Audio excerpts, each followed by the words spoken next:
Well, I just can't help myself. I am yours to have.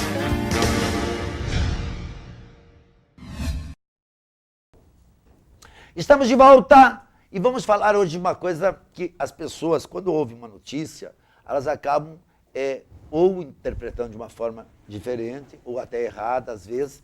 E a questão principal de hoje, dentro dos assuntos que a gente vai abordar com o Dr. Fernando, é o seguinte: essa liberação do FGTS, que há algumas coisas que pode, que não pode, quem não pode, etc. Mas vamos começar desde já com essa primeira questão. Tudo bem, Fernando, querido? Prazer em tê-lo aqui de novo. Boa tarde, Nel. Mais uma vez, eu agradeço a oportunidade me concedida. É uma honra participar aqui do seu programa. Você sabe que você sempre será nosso convidado, nem é convidado, aqui a asa é sua, é só vir. Obrigado, Nel. Obrigado. É sempre uma honra, um prazer muito grande estar aqui. Obrigado. Fernando, como é que...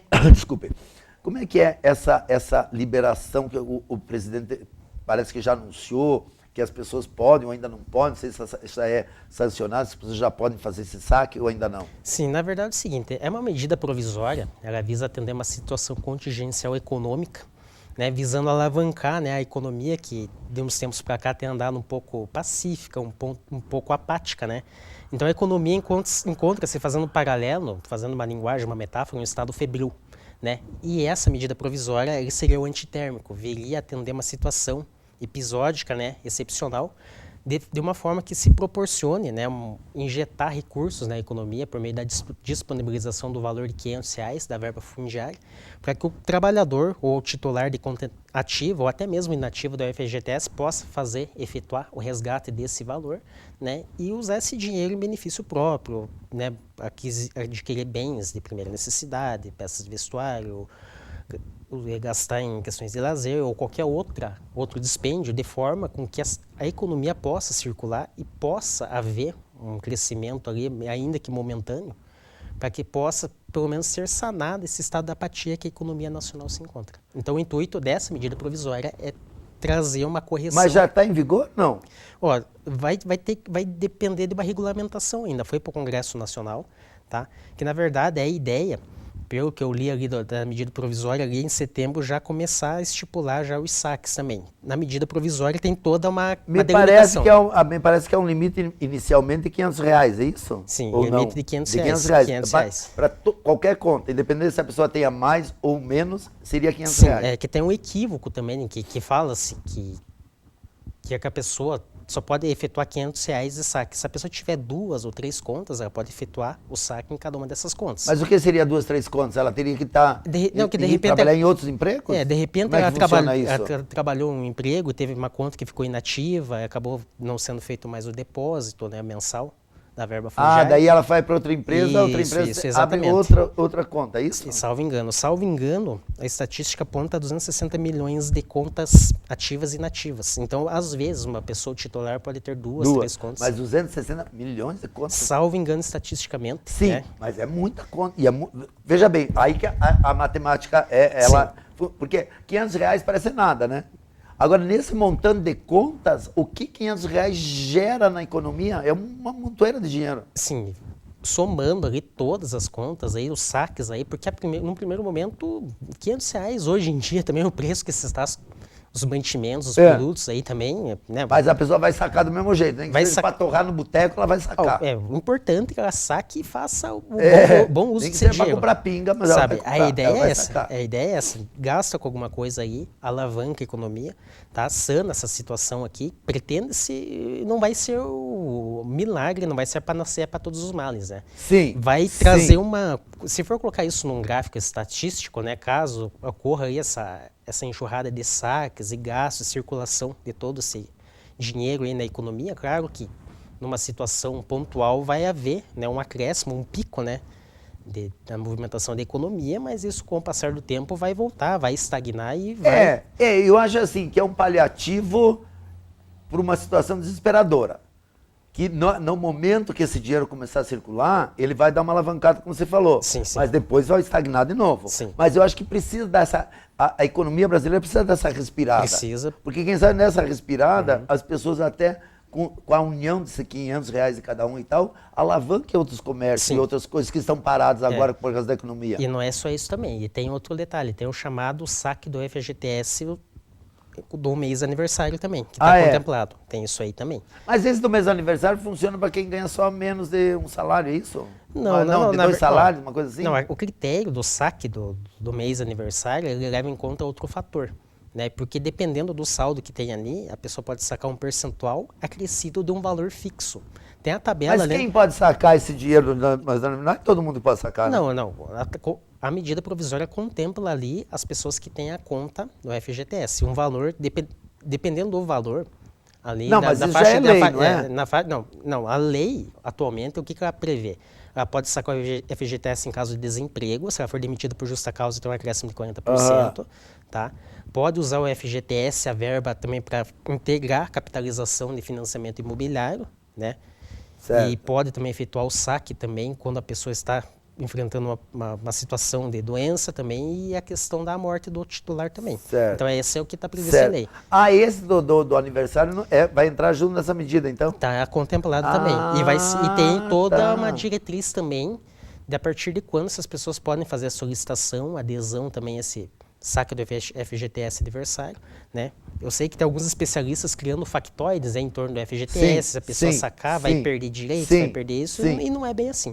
Sabe, eu entendo que carece de uma maior regulamentação pontual em alguns aspectos, né? Principalmente quanto a critérios cronológicos também, né? Mas a priori tem uma tabela, eu não estou com ela, eu vim aqui no seu programa, acabei não trazendo aqui para poder mostrar. Problema. Mas tem uma tabela na medida provisória que de um valor até valor, pode-se sacar um percentual acrescido a um valor fixo. O valor fixo vai aumentando gradativamente à medida que vai sendo o maior valor da conta. Mas olha, eu acho assim, não como, nem como advogado, nem como estudioso de economia e coisa e tal, mas eu acho que é uma boa medida no sentido do quê?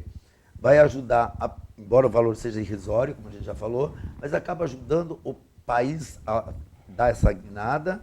E a pessoa pensa assim, bom, eu vou deixar meu dinheiro ali parado mesmo, vou tirar daqui não sei quanto tempo e tal, pegar 500, então vai ficar de boa. E acho que isso ajuda todo mundo, independente que... Eu sei que tem alguns economistas, inclusive, que eu já vi em entrevistas em canais de TV, que acham que é uma medida de loucura, que não devia ser feito e tal, mas o dinheiro está ali mesmo, está ali, é da pessoa mesmo, deixa ela sacar. Lógico, não tudo, porque esse dinheiro gera outras coisas para o governo, né? Sim, exatamente. Mas assim, mais um pouco, deixa que saque. Quem quiser, quem não quiser, deixa. Sim, e é uma solução também. É claro, só ela também não vai resolver. Tem toda uma série de medidas aí que tem que ser pensadas. O ministro Paulo Guedes está pensando também em medidas, está propondo ideias. Então, tudo vai depender do engajamento conjunto, né? O Poder Executivo, o Congresso Nacional, também vai ter que fazer uma série de medidas. A reforma tributária também é uma coisa muito emergente, também tem que se pensar também, simplificar a tributação. É fundamental para a economia. Tem que simplificar. Hoje em dia tem tributos para várias situações. Você veja bem, eu estou fechando uma empresa, eu tinha uma que está nativa, que era da TVM, lá que estou fechando, rapaz do céu. Outro dia até ele foi comigo lá, um monte de papelagem tem no cartório e carimba, e vai dar baixa no município, no estado, no federal. Quer dizer, você leva para abrir, para abrir já é meio complicado, até você leva 1 mês, 2, e para fechar você leva mais tempo, porque a burocracia do fechamento é maior e é cara também para fechar. Porque a pessoa fecha uma empresa por quê? Ou ela vai à falência, ou ela não quer mais trabalhar naquela área, né? Que é o meu caso, que eu não quero mais. Mas a pessoa normalmente nem dispõe de verba para fechar, por causa dessa burocracia, não é assim? Sim, são esses. Então, não só a questão da falência, a recuperação judicial, né? Isso já não entra muito no mérito dessas questões aí.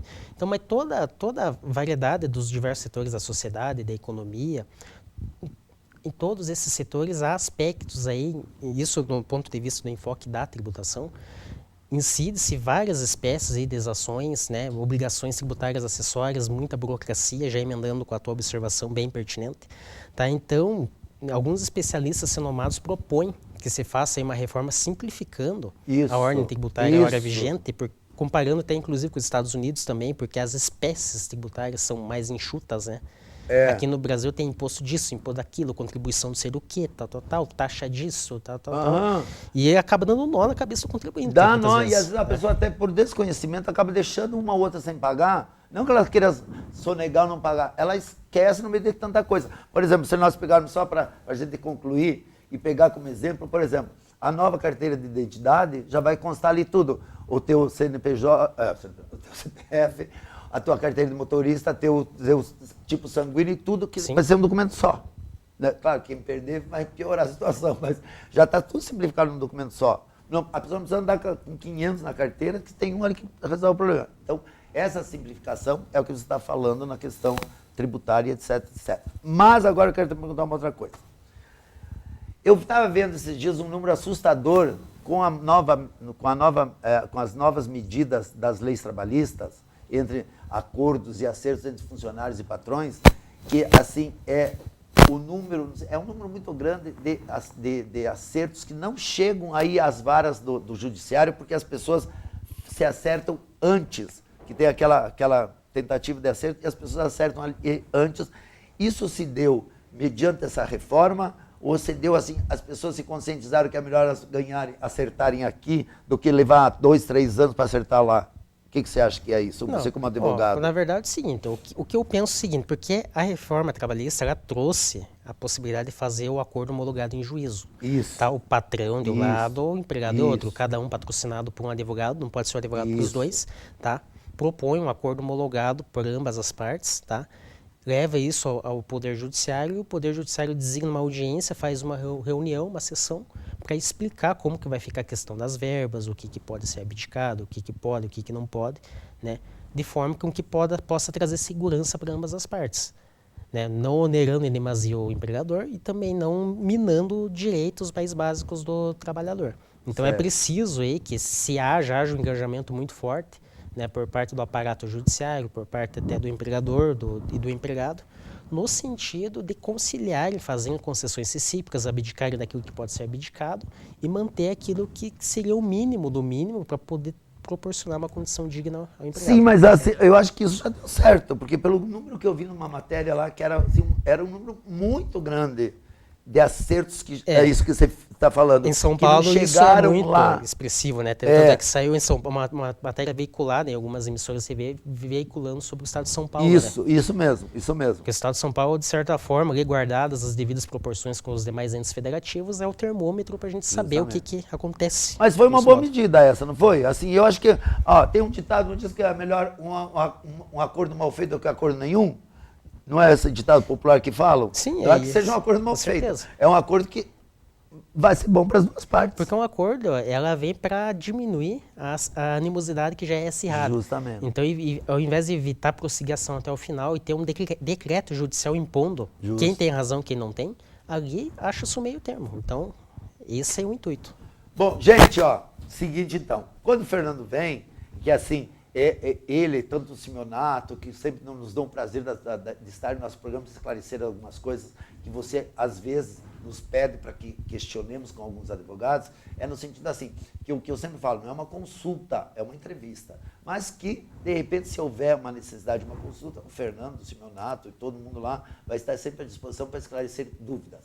E assim, antes da gente se atirar muito e se jogar precipitadamente em qualquer situação, tem que ter o bom senso de entender o que está acontecendo. Então as pessoas estão muito alvoroçadas com essa coisa de sacar, mas nem tudo é do jeito que pode ser. E o limite também é pouco, e aí a gente já deu para entender nessa entrevista.